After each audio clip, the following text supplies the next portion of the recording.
우리에게 치유의 역사와 또 어둠을 물러내 주시고 오직 주의 은혜 가운데 주의 빛 가운데 거하기를 원합니다. 주여 우리를 인도하여 주시옵소서. 예수 그리스도의 이름으로 기도드립니다. 아멘.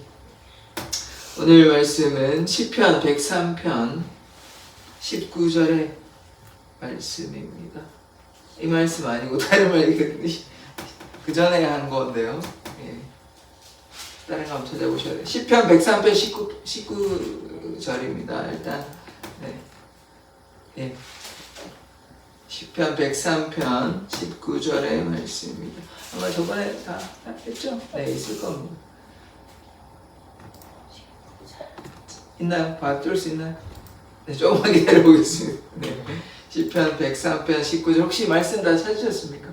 네네, 앞에 나옵니다. 네, 같이 한번 읽어보겠습니다. 시작. 여호와께서 그의 보좌를 하늘에 세우시고 그의 왕권으로 만유를 다스리도다. 아멘. 아멘.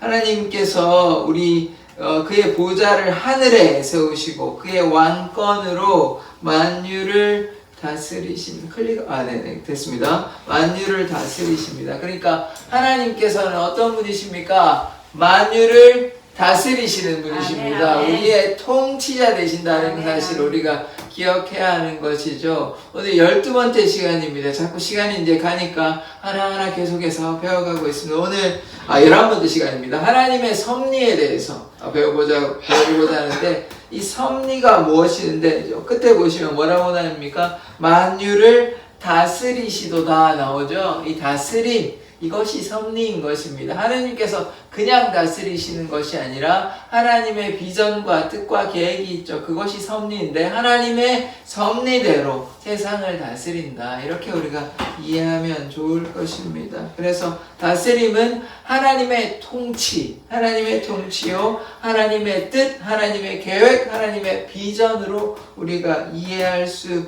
있는 것입니다. 지난번에 말씀 보았죠. 하나님께서 세상을 만드시고 어떻게 하셨습니까? 심히 좋으셨습니다. 심히 좋아하셨죠. 그래서 다 만드시고 심히 좋았더라. 하나님께서 참 기뻐하셨습니다. 특별히 인간을 만드시고 여기 다 만드시고 하나님께서 심히 기뻐하셨잖아요. 그래서 우리가 하나님의 그 기쁨 가운데 은혜를 누리기 위해서는 우리가 무엇을 해야 되냐? 우리가 순종해야 됩니다. 순종하지 않으면 우리에게 기쁨이 없습니다. 순종함으로 하나님의 역사가 나타나는 것입니다. 어떻게 성령 충만함을 얻을 수 있냐? 순종함으로 하나님께 나아가야 성령 충만함이 나타나고 질병이 치유가 되고 기쁨과 감사가 넘치는 것입니다. 순종하지 않으면요, 그러한 역사는 나타나지 않는 것입니다. 느헤미야 9장 6절의 말씀을 한번 읽어볼까요? 같이 읽겠습니다. 시작. 오직 주는 여호와시라. 하늘과 하늘과 이룰 성신과 땅과 땅 위의 만물과 바다와 그 가운데 모든 것을 지으시고 다 보존하시오니 모든 천군이 주께 경배하나이다. 아멘. 오직 주는 여호와시라. 하나님은 어떤 하나님이냐면 모든 만물을, 만유의 주 되십니다. 만유를 창조하시고 또 뭐 하십니까? 보존하십니다. 이 보존하시는 것이 무엇입니까? 하나님께서 지키고 돌보시고 다른 말로 다스린다는 말인 거죠. 그래서 어떻습니까? 모든 천군이, 우리가 만군의 여호와라고 하죠. 그래서 하늘에 군사가 있지 않습니까? 그리고 전에 본 하늘의 군대하고는 다른 겁니다. 그 악한 세력이고 지금은 하나님의 군대, 모든 천군이 하나님을 경배하는 것입니다. 왜냐하면 하나님께서 창조자이시고 또 통치자이시니까 당연히 모든 천군이, 천군 천사가 하나님께 영광을 돌리는 것이죠. 그래서 그냥 내버려 두시는 것이 아닙니다. 창조하시고 그냥 알아서 해라 라고 하는 것이 아니라 하나님께서 다스리시고 통치하시는 것입니다. 이 세상의 주권자, 이 세상의 주관자는 누구이십니까? 하나님이십니다. 하나님께서 이 세상을 다스리십니다. 아멘. 그래서 우리가 그것을 믿기 때문에 우리가 염려할 것도 없고 걱정할 것도 없습니다. 오직 하나님을 신뢰하면 하나님께서 우리의 삶을 인도하십니다. 왜요? 하나님께서 이 세상을 모든 만물을 다스리시고 그 안에 또 누가 있습니까? 사람, 인간이 있죠. 인간을 누가 다스리신다고요? 하나님이 다스리십니다. 하나님께서 우리를 다스리시는 것이죠. 에베소서 1장 3절에서 실절의 말씀을 보도록 하겠습니다. 자, 교도가도록 하겠습니다. 좀 많아가지고요.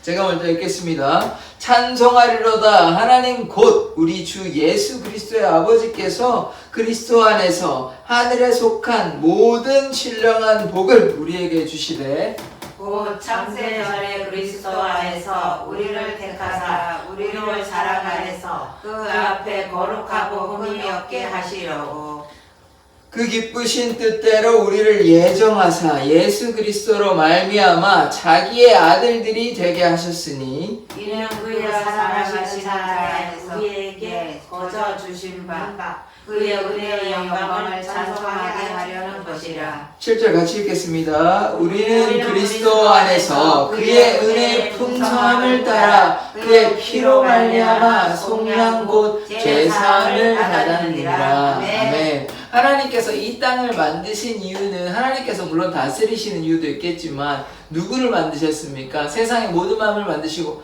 인간을 만드셨어요. 아멘, 아멘. 하나님의 형상을 따라 인간을 만드셨어요. 아멘. 그래서 다르게 이해를 한다면 인류의 구원, 인간의 구원에 하나님의 목적이 있는 것입니다. 하나님께서 인간을 만드셔서 인간이 어떻게 하기를 바라셨어요? 순종하기를 바라셨고 하나님께 영광 돌리고 하나님과의 가족이 되기를 원하셨는데 아담과 하와는 이 약속, 이 언약을 깨트려 버리고 멍행의 불순종함으로 에덴 동산에서 쫓겨나게 된 것이죠. 우리가 말씀 하나씩 보도록 하겠습니다.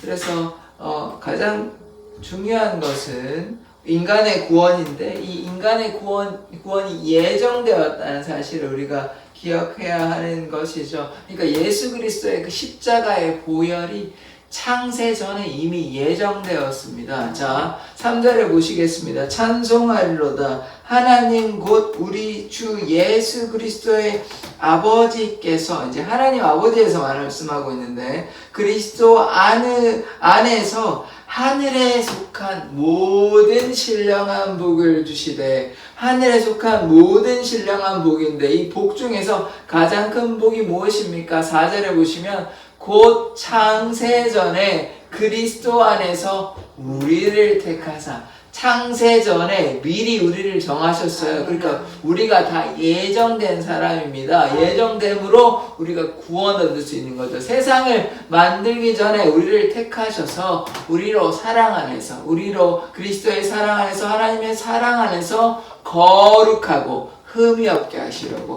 하나님 앞에서, 그리스도 앞에서 우리가 거룩하고 흠이 없어야 어떻게 됩니까? 구원 얻을 수 있죠.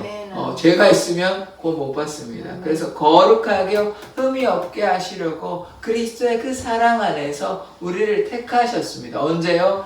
창세 전에. 그래서 인간의 구원, 인류의 구원이 하나님의 가장 큰 계획인 것이죠. 그것이 가장 하나님께 중요한 것입니다. 그래서 우리를 어떻게 구원하시려고 그랬냐면 창세 전에 하늘에 속한 모든 신령한 복을 주시는데 그 중에서 가장 중요한 창세 전에 그리스도 안에서 우리를 택하셨다는 것. 그래서 우리가 구원받을 수 있는 것입니다. 자, 그 다음에 말씀을 보도록 하겠습니다. 그 기쁘신 뜻대로, 여기 분명히 나오죠. 뭐라고 나옵니까? 우리를 예정하사. 그래서 구원에 관련돼서는 예정되었다. 우리 장로교에서는 이것을 믿고 있는 것입니다. 감리교는 또 생각이 다릅니다만은. 그래서 우리는 장로교는 예정했다고 이 말씀 근거로 하는 것입니다. 에베소서 1장에 보면 창세 전에 우리를 택하시고 우리를 어떻게 했답니까? 예정하셨대요. 우리를 예정하사 예수 그리스도로 말미암아 자기의 아들들이 되게 하셨대요. 이 중요한 거는 예수 그리스도가 계셔야 됩니다. 예수 그리스도가 없이는 우리가 하나님의 자녀가 될 수가 없다는 것입니다. 예수 그리스도로 말미암아 우리가 하나님의 자녀가 될 수 있는 권세를 가진 것이죠. 그래서 예수 그리스도를 믿는다는 것은 무엇입니까? 우리의 죄를 주님 앞에 내어놓고 우리가 죄 사함을 받고 주님 앞에 이제 나아갈 수 있는 것이죠. 세례를 받고 또한 성령을 받음으로 말미암아 하나님께 나아갈 수 있고, 그러므로 우리가 어떻게 됩니까? 구원받을 수 있는 것이에요. 이 구원받았다는 말은 무엇입니까? 더 이상 우리가 죄의 자녀가 아니라 누구의 자녀입니까? 하나님의 자녀. 우리가 하나님의 자녀인 것을 우리가 기억해야 되는 것입니다.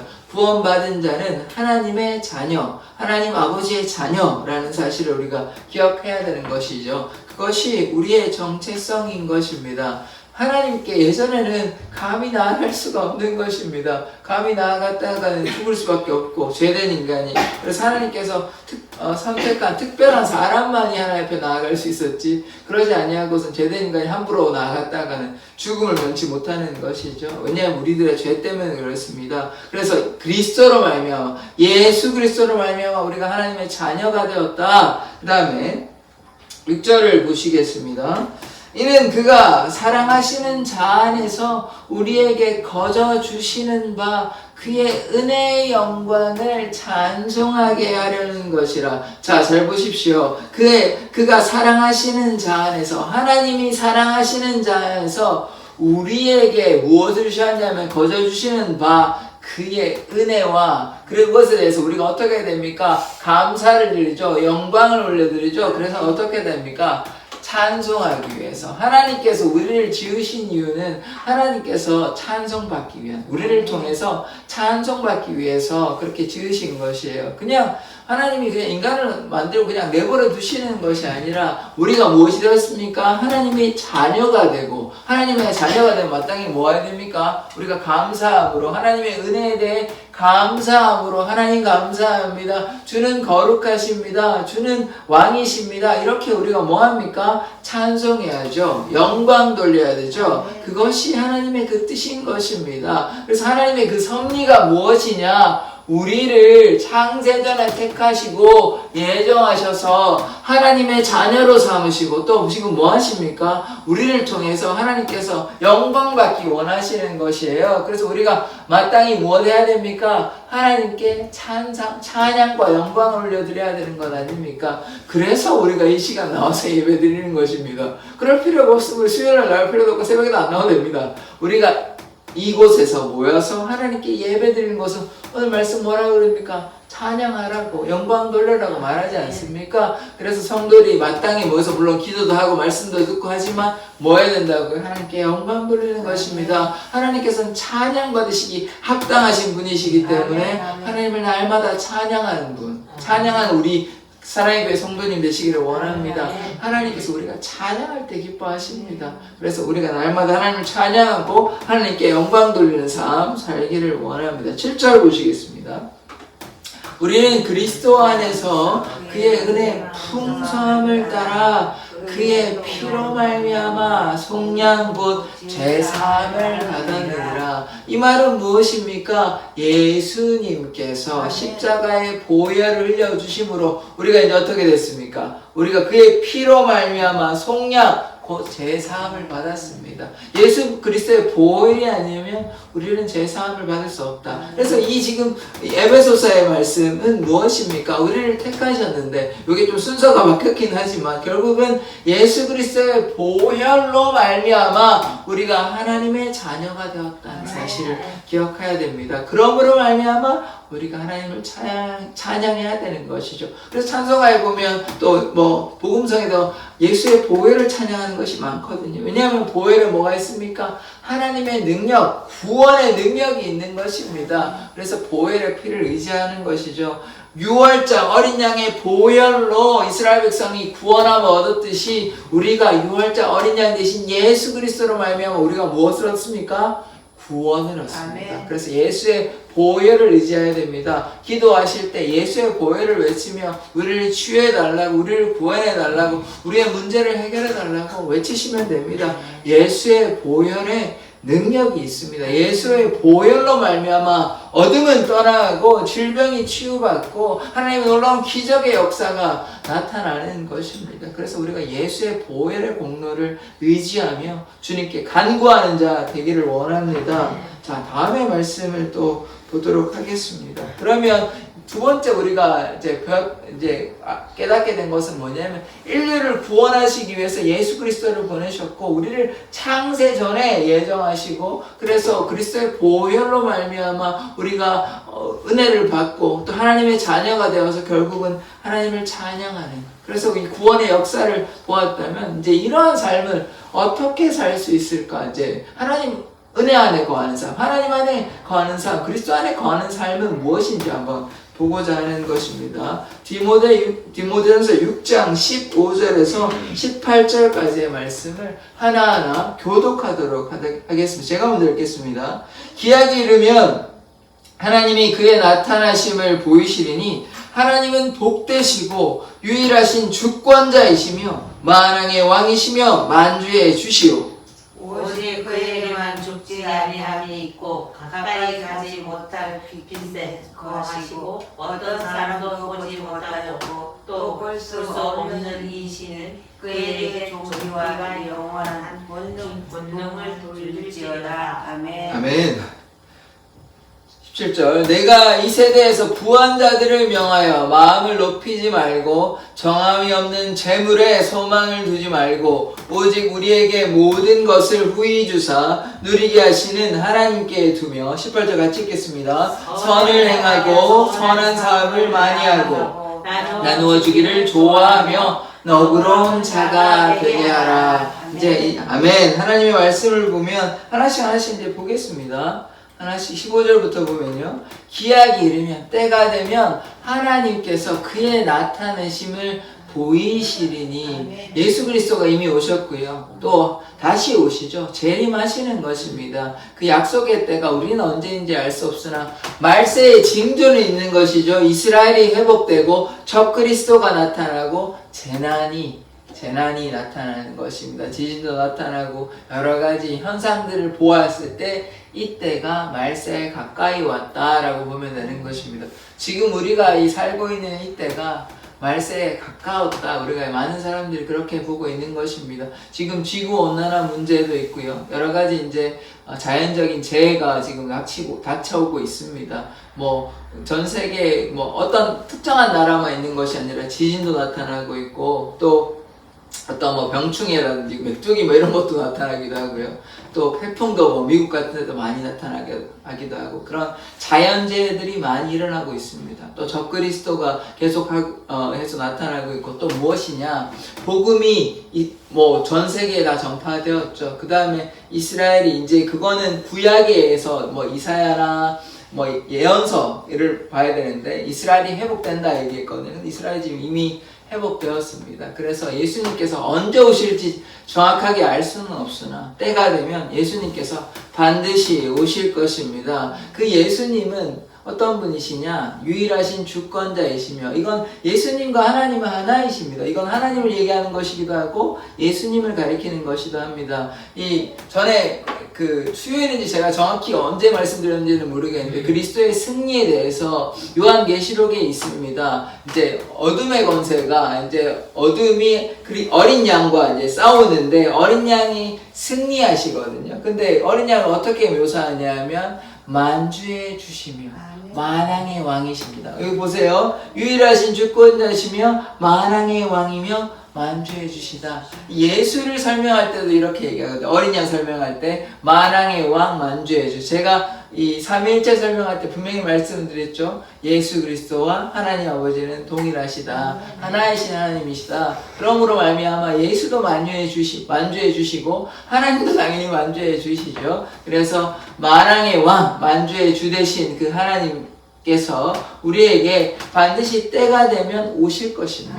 그때를 우리가 기다리고 있는 것이죠. 하나님께서 반드시 나타내실 것입니다. 16절 오직 그에게만 죽지 아니함이 있습니다. 오직 하나님만 오직 예수님만 죽지 아니하십니다. 영원하신 분이시죠. 부활해서 인간은 다시 살아나도 나사로가 다시 살아났다고 해서 영생을 누린 것이 아닙니다. 또 죽었겠죠. 언젠지는 성경에 기록하지 않으니까 알 수가 없으나 때가 되어서 병으로 죽었던지 어떻게 잘 살다가 죽었는지는 모르겠으나 어쨌든 죽었습니다. 그러나 예수 그리스도는 승천하셨습니다. 죽지 않고. 예수 그리스도는 영광의 하나님이시기 때문에 죽지 아니하시고 영원히 사시는 것이죠. 그래서 죽지 아니함이 있고 불멸하시죠. 죽지 아니하십니다. 그 다음에 가까이 하지 못할 빛에 거하시고, 그러니까 하나님의 그 영광의 빛을 우리가 감히 볼 수 없는 것이죠. 이제 사도행전 나중에 보면 하나님께서 사울을 만날 때 빛으로 막 비추어 주시거든요. 너무 빛이 세니까 바울이 어떻게 되냐면 눈이 멀어버려요. 그러니까 그래서 한 3일 동안 못 보고 뭐 기도하고 이렇게 되는데, 이제 그래서 회심하고 변화되잖아요. 그때 그리스도의 그 영광의 빛이 비칩니다. 또 요한계시록에 보면 빛이 없습니다. 해와 달 필요 없습니다. 별이 필요 없어요. 누가 빛이시기 때문에, 그리스도께서, 하나님께서 빛이 되시기 때문에 더 이상 빛이 없는 것입니다. 그래서 가까이 가지 못할, 가까이 가면 우리 태양 봐도 눈부시잖아요. 그거보다 얼마나 우리가 가늠할 수 없는 것입니다. 그러니까 영광의 빛 가운데 거하시고 어떤 사람도 보지 못하였고 또 볼 수 없는 이시니, 물론 예수님을 만났습니다. 예수님을 만났습니다만은 이것은 어떤 이야기를 하는 거냐면, 예수님께서 이제 승천하시고 또 하나님께서도 일부 사람들에게 또 멀리서는 보았지만 요거는 사실 보지 못했다는 게 아예 못 보았다고 이렇게 이야기보다는 하나님의 어떤 전능하심, 하나님의 어떤 유일하심, 이런 것을 우리가 이해한다, 이렇게 보는 게 좋을 것 같습니다. 왜냐하면 예수님도 만났고 하나님도 만났거든요. 그러니까 아예 못 만난 건 아니기 때문에 그렇게 이해하는 게 좋을 것 같습니다. 또 볼 수 없는 이시니 그에게 존귀와 영원한 권능을 돌릴지어다. 하나님께 우리는 마땅히 영광과 존귀와 감사와 능력과 부와 지혜와 힘을 다 올려드려야 됩니다. 다시 말해, 하나님은 찬양받기 마땅한 분이시니까 우리가 날마다 존귀와 영광을 주님께 올려드려야 하는 것이죠. 왜냐하면 하나님께서 누구시라고 그랬습니까? 우리의 통치자이십니다. 하나님의 섭리대로 우리를 다스리시고 우리를 인도하시고 우리를 구원하시는 분이시죠. 창세전에 우리를 예정하셨습니다. 예정하심으로 말미암아 예수 그리스도의 그 보혈로 우리의 죄를 속하여 주시고, 그래서 우리를 마땅히 하나님께 영광을 돌려야 하는 것입니다. 하나님은 무엇이라고 말씀하십니까? 만왕의 왕이시며 만주의 주십니다. 그래서 우리가 마땅히 하나님께 영광과 존귀를 올려드리기를 원합니다.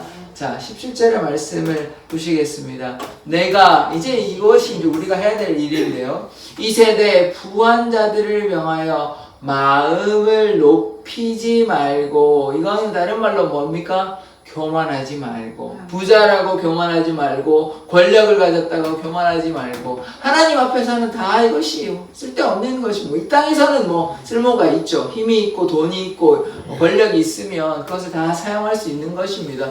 그러나 이 땅이 끝나면요, 아무 소용이 없는 것입니다. 돈을 가지고 갈 것입니까?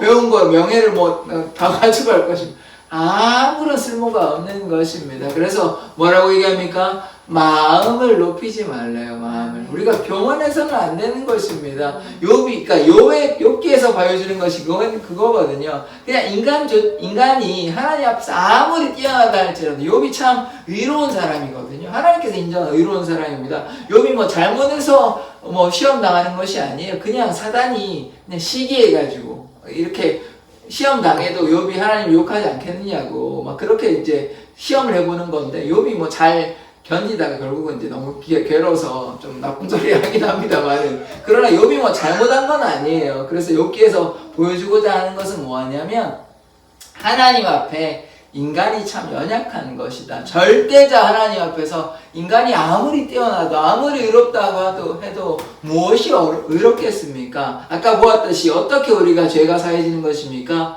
예수 그리스도의 보혈로, 예수 그리스도의 보혈로 우리가 하나님 앞에 나아갈 수 있고 의롭다 인정받는 것입니다. 의롭다 칭함을 받는 것이죠. 그러니까 예수 그리스도가 없으면 우리는 그냥 아무런 쓸데없는 존재인 것입니다. 예수 그리스도의 보혈로 말미암아 우리가 하나님 앞에 나아갈 수 있으니까 우리가 교만해서는 안 되는 것이죠. 주님 앞에 겸손해야 되는 것입니다. 그래서 뭐라고 얘기하냐면 정함이 없는 재물에 소망을 두지 말고, 다른 말로 돈 욕심 부리지 말라는 것이죠. 재물에 우리의 마음을 빼앗기면 안 됩니다. 아나니아와 삽비라를 보았지 않습니까? 재물에 눈이 멀어가지고 뭐 처음에 동기는 좋았을 것입니다. 다 팔아가지고 내놓았으면 하나님께서 기뻐하셨을 텐데 일부를 감춰가지고 어떻게 됐습니까? 그들의 생명을 잃어버린 것이죠. 무엇 때문에요? 욕심 때문에. 죄의 유혹에 넘어간 것이죠. 그래서 우리도 자꾸 욕심 따라가면 어떻게 됩니까? 아나니아와 삽비라 같이 하나님의 나라에 들어갈 수 없는 것이고, 물론 우리에겐 기회가 더 많이 주어질 것입니다.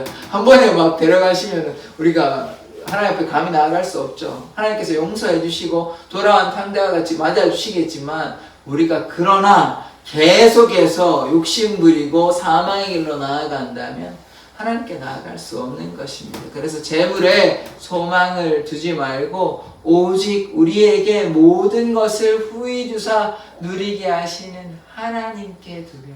그래서 이 재물을 사실 누가 주시는 것입니까? 우리의 생사화복을 누가 주관하시는 것입니까? 하나님께서 주시는 것이죠. 그래서 주신 자도 여호와시요 취하신 자도 여호와신 것이죠. 그래서 하나님께서 우리에게 생명 주시고 우리의 삶을 지켜주시니까 우리가 먹고 싶은 것도 먹고 이렇게 살아갈 수 있는 것입니다. 하나님께서 지켜주시지 않으면요, 우리는 오늘도 그냥 세상을 떠날 수 있는 것입니다. 하나님께서 지금 지켜주시고 보존하여 주시기 때문에, 돌보시기 때문에, 하나님의 그 섭리 가운데 있기 때문에 우리가 지금 말도 하고 맛있는 것도 먹고 이렇게 하는 것입니다. 하나님께서 지켜주시지 않으면 우리는 이미 이 세상을 떠날 수밖에 없는 것이죠. 그래서 그 하나님의 그 섭리를 우리가 깨닫는 자 되어야 합니다. 보시면 모든 것을 후히 주사, 하나님께서 누르고 흔들고 넘치도록 주십니다. 어떻게 하면요? 줄 때. 내가 막 내 거야 안 내놨는다. 이건 내가 애썼는데 왜? 이게 어떤 마음입니까? 욕심 부리는 것이에요. 지금 누가 주신 겁니까? 하나님께서 우리에게 주신 것이에요. 하나님께서 주신 것인데 이것을 내 것이라 생각하면 안 되는 것이죠. 그것이 교만이고 그것이 욕심인 것입니다. 모든 것을 하나님께 드릴 수 있는 자 되었으면 좋겠습니다. 그래서 하나님께 주면 어떻게 하느냐? 누리게, 하나님께 주시면 아까 제가 뭐라고 말씀드렸냐면 누르고 흔들어 넘치도록 우리에게 부어주십니다. 이게 누가복음 6장의 말씀으로 기억하고 있는데, 주라 그리하면 너에게 주실 것이요 누르고 흔들어 넘치도록 너에게 부어주신다고 말씀하셨습니다. 그럼 우리가 뭐 해야 되죠? 줄 때 주는 자가 복되는 것입니다. 받는 자가 복된 것 같잖아요. 받는 자가 선물 받으면 기분 좋잖아요. 그런데 말씀에는 뭐라고 얘기했냐면 주는 자가 더욱 복되다고 얘기하고 있습니다. 그리고 의인은 아낌없이 주는 자, 베푸는 자입니다. 그러니까 하나님의 사랑은 그래서 어떻게 되죠? 구두쇠와 같이 내 것이다 가둬두는 것이 아니라 어떻게 해야 되죠? 베푸는 자. 베풀면 하나님께서 2배, 4배, 10배, 30배, 60배, 100배로 어떻게 하십니까? 갚아주십니다. 우리가 베풀 때 갚아주시지, 우리가 안 베풀면요, 안 갚아주시죠. 우리가 안 베풀는데 뭘 갚아줍니까? 하나님 빚진 게 없는데 우리가 베푸니까. 이게 저는 그걸 강조해서 말씀을 드리고 싶진 않는데, 누가 하나님께 자기 집을 바치고 해가지고 복 받는다 이런 간증 얘기들 있잖아요. 그래서 하나님께 자신의 모든 것을 내어놓으면 하나님께서도 가만히 계시지 않습니다. 그의 삶에 하나님의 놀라운 복이 임하는 것은, 이거는 한두 사람의 간증이 아니에요. 많은 사람들의 입에서 나오는 간증이거든요. 자기가 너무 힘들었는데 교회를 위해서 자기 집을 팔았다 예전에. 그러니까 그분이 당장은 힘들죠. 사실 고통스럽잖아요. 그런데 나중에 잘 되는 역사, 자녀가 잘 되는 역사, 그런 간증들이 꽤 많이 있거든요. 한두 사람의 말씀이 아닙니다. 간증이 아닙니다. 그러므로 우리가 하나님 앞에 어떻게 해야 됩니까? 하나님께 우리의 것을 바치는 자 되었으면 좋겠습니다. 왜냐하면 우리의 모든 것의 주인이 누구이십니까? 하나님이시죠. 그래서 하나님께 내어놓는 것이 하나님의 섭리입니다. 그런데 내 것이라고 가지고 욕심 부리면 우리는 돈의 노예, 재물의 노예가 되는 것이죠. 욕심의 노예가 되는 것입니다. 그런데 욕심을 내려놓고 하나님께 바치면, 하나님께 드리면 하나님께서 갚아 주시는 것입니다. 우리 예수님을 따랐던 부자 청년 아시죠? 다른 계명 다 지켰는데 너 재물 다 팔아서 주라 그러니까 거기에서 이제 안 되는 것이에요. 그러니까 사람이 돈에 대한 욕심을 내려놓는다는 것이 결코 쉽지는 않습니다. 그러나 그건 내려놓으면 하나님께서 복 주시고 더 큰 상급으로 영원한 나라에서 귀한 상급으로 갚아주실 줄 믿습니다. 그래서 이 땅에 우리가 영원한 삶을 살아가지 않습니다. 그래서 하나님께서 그 부자와 나사로에게 대한 이야기를 하시잖아요. 예수님께서 그런 얘기를 하시잖아요. 그러니까 그것이 시사하는 바가 무엇입니까? 재물에 욕심에 소망을 두어서 되는 것이 아닙니다. 하늘에 소망을 두어야 됩니다. 아무리 뭐 수백억의 자산을 가지도 그거 가지고 천국 가는 거 아닙니다. 아무것도 가져갈 수 없어요. 하늘에 있는 것은 우리의 헌신에 따라 우리의 노력에 따라 얼마나 하나님께 순종했느냐에 따라서 우리가 뭐 초가집이 될지 궁궐이 될지 저는 모르겠습니다만은 그렇게 다를 것입니다. 상급의 차이가 저는 있다고 보기 때문에 그래서 우리가 순종하면 하나님께서 그것을 귀한 것으로 갚아주실 줄 믿습니다. 그것을 위해서 우리가 뭐 해야 됩니까? 재물에 소망을 두어서는 안 됩니다. 이 사실 쉽지는 않습니다만 그렇게 할 때 하나님께 갚아주시는 것이죠. 18절의 말씀을 보시겠습니다. 선을 행하고 선한 사업을 많이 하고 나누어 주기를 좋아하며 그 너그러운 자가 되게 하라. 그래서 우리가 어떻게 해야 됩니까? 욕심을 안 부리고 선을 행해야 됩니다. 선을 행하고 또 고난받을 때도 있습니다. 그래서 선을 행함으로 고난받는 것이 하나님의 뜻입니다. 선을 행하니까 당연히 축복받아야 되는 거 맞죠? 선을 행했으면 축복받아야지, 복받아야 되는 거 맞는데 말씀에서 또 어떻게 나오냐면 고난받는 것도 하나님의 뜻이래요. 그러니까 선을 행하면서 고난받는 사람 많거든요. 우리 스데반 집사님도 고난당하셨고요. 베드로도 결국은 순교하였습니다. 예수님의 제자들 요한 빼고는요, 사도 요한 빼고 다 목숨을 잃었습니다. 다 고난당하고 예수님께서 자신의 생명을 내어놓았어요. 그런데 어떻게 되는 것입니까? 하늘의 귀한 상급으로 다 갚아주시겠죠. 그래서 우리가 그것을 향해 나아가는 것입니다. 그것이 더 큰 믿음이거든요. 당연히 하나님께서 우리에게 갚아주십니다. 우리가 헌신한 대로 이 땅에 물질의 필요도 채워주시고 우리의 선한 행위대로 갚아주시기는 하는데 더 큰 믿음은 무엇이냐? 나의 모든 것을 주님 앞에 내놓을 수 있는 믿음. 그게 스데반의 믿음이거든요. 참 귀한 믿음 아닌 것입니까? 가장 높은 믿음을 뭐라고 제가 말씀드릴 수 있냐면 순교자의 믿음입니다. 자신의 생명까지도 주님 앞에 내놓는데 그거보다 더 큰 믿음이 무엇이 있겠습니까? 자신의 모든 삶을 생명까지도 주님 앞에 내놓았기 때문에 그것이 가장 큰 믿음임을 고백합니다. 그래서 선한 사업을 많이 하고 이 선한 사업은 그저 구제하고 뭐 남을 이웃을 도와주는 그것도 뭐 선한 사업이긴 합니다. 그러나 가장 중요한 것은 무엇입니까? 이 땅에 잘 먹고 잘 사는 것 뭐 중요하죠. 중요한데 그거보다 가장 중요한 것은 무엇입니까? 영생을 얻는 거잖아요. 구원받는 거잖아요. 그러면 구원받으려면 어떻게 됩니까?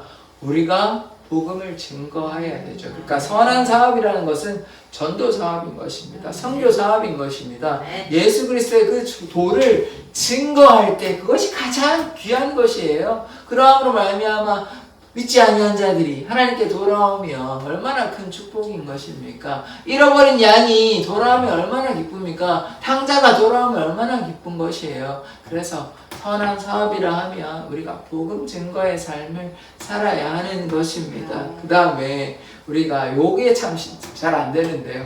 너그러운 자가 되어야 합니다. 온유한 자가 되어야 됩니다. 우리 저도 좀 사실 저도 여전히 목사가 되어도 여전히 연약하고 부족합니다. 때로 이렇게 화가 나기도 하고 좀 자제를 해야 되는데 뒤로 돌아가면 제가 왜 그랬을까 이렇게 반성도 하게 되는데 그래서 제가 이 말씀을 왜 드리냐면 우리가 예수님을 믿었으면 우리의 말과 행동이 변화가 되어야 됩니다. 믿음이 연약한 자들이 있어요. 믿음이 연약하고 교회를 오래 다녔지만 참 아직도 왜 저럴까 싶은 믿음이 좀 좋으신 분들이 보기에는 신앙을 10년, 20년 했는데 왜 저럴까 이런 분들이 있거든요. 그때 그분들한테 때로는 또 이렇게 질책할 필요도 있습니다. 때로는 또 지적도 하고 또 좋은 길로 이렇게 인도해야 될 필요도 있긴 합니다. 계속 오냐오냐 할 수는 없는 것이죠. 그러나 또 다르게 우리가 필요한 것은 무엇이냐? 너그러운 마음으로 부드러운 마음으로 용납해주고 그를 위해서 기도해주고 또 따뜻한 마음으로 품어주고 하는 방법밖에 없는 것 같아요. 왜냐면 그런 분들의 특징은 뭐냐면 남의 말을 잘 듣지 않습니다. 고집이 강하기 때문에 그런 분들에게 그런 말 들어보셨잖아요. 소귀의 경일기라고. 소귀에 아무리 좋은 말 해도 경이랑 뭐 불교 그거 얘기하는 건데 하여튼 아무리 좋은 얘기 해줘도 듣지 않는 것입니다. 이거는 뭐 소가 당연히 이해를 못하죠. 인간의 말을 어떻게 이해하는 것입니까? 그러니까 쓸모없는 짓이다 이런 얘기인데 그래서 우리가 너그러운 마음을 가지고 인내하고 용서하고 이렇게 그들을 품어줄 수 있는 마음을 가졌으면 좋겠습니다. 교회 안에 참 연약한 사람들이 많이 있는 것이죠. 신앙이 오래되었다고 먼저 된 자가 뭐 꼭 먼저 잘 되고 또 하나님의 축복 가운데 거하는 자가 아닐 수도 있다는 것이에요. 신앙의 연수가 꼭 그 사람의 인격, 신앙의 수준을 담보하는 것은 아니기 때문에 우리가 그들을 좀 품어주고 믿음이 연약한 자들, 신앙이 오래됐든 적게 되었든 그들을 품어주고 또 하나 되는 공동체. 예수님께서 뭐라고 하셨습니까? 70번에 7번. 그러니까 무한히 셀 수 없이 용서하고 사랑하고 심지어 원수까지도 사랑하랍니다. 원수까지도. 이것이 얼마나 놀라운 일입니까? 그 말씀을 실제로 보여준 분이 당연히 예수 그리스도시고 또 스데반 보십시오. 저들의 죄를 용서해달라고 저들에게 돌리지 말라고 그렇게 얘기하잖아요. 그래서 원수까지도 사랑할 수 있는 마음이 우리에게 있었으면 좋겠습니다. 그래서 우리는 어떤 사람이 되어야 됩니까? 고집 부리는 자 되지 않아야 되고 돌같이 딱딱한 마음 가져서는 안 되고 우리 안에 부드러운 마음이 있어야 되는 것입니다. 온유하고 겸손한 자 되어야 됩니다. 여기 보시면 아까 말씀이었나요? 우리가 겸손해야 하는 것이죠.